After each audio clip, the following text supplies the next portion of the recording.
So in our presentation we tried to do something different. First we thought to do some charades, but that was a little bit overused. So we had the idea of doing the cardboards with different characteristics which are common in a racist way of thinking. It helped us to show new words and to realize how easy it is to give bad characteristics to a person who is different. At first we were a little nervous because maybe the activity was misinterpreted, because it basically consisted in giving bad adjectives to Asians, black people, blondes and youths.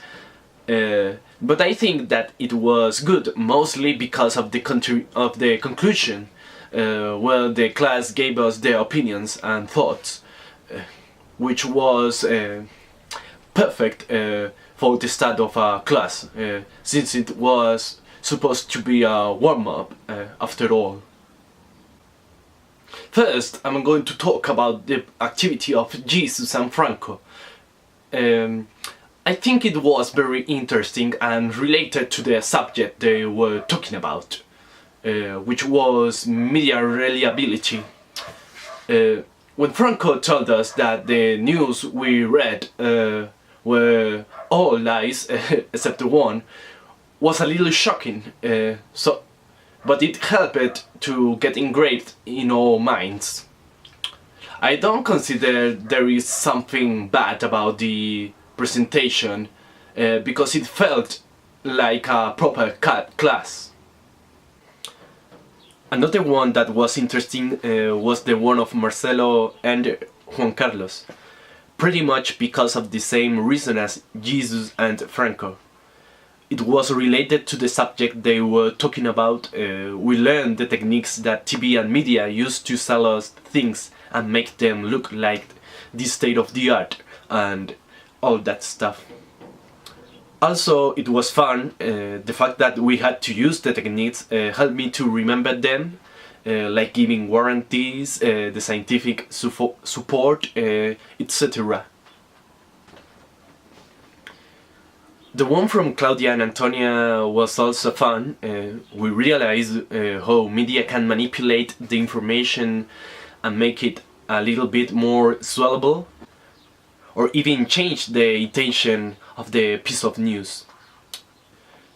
Maybe it lacked a little bit more explanation, because despite being a good activity and despite talking about media manipulation, it did not felt as strong as it could have been.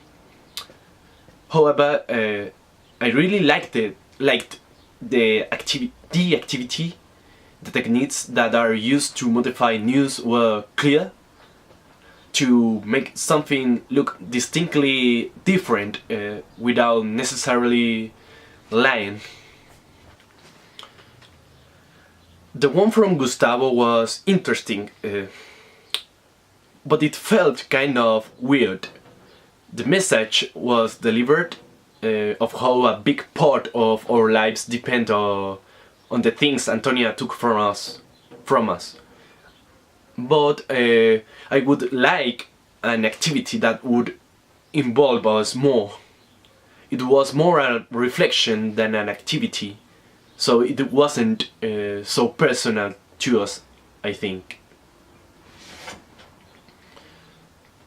Also, the one from Sasha and Natalia was interesting because it had the perfect combination of both. It had the game when we passed the wool, and it had the reflection at the end, where we saw how globalization was represented when we were connected by the piece of wool. About my experience with warm-ups, I remember that my English teacher of 10th grade used warm-ups. Those made you understand more than what she was talking about, and also they helped helped to break the ice when talking about topics that maybe we weren't so interested, making the class more pleasant. To compare, in 11th grade my teacher didn't do warm-ups, making us not interested in the topics she was talking about. In addition, not knowing the subject that she was speaking made the subject itself more difficult to understand. So I think they are useful after all. Honestly, I didn't know they were called warm-ups, but as a student I could say that there was a difference between the teacher that did an activity in the beginning of the class and the one who didn't. So that would be all. Like and subscribe because all YouTubers say that. So I don't know, I better stop now before I make a mistake.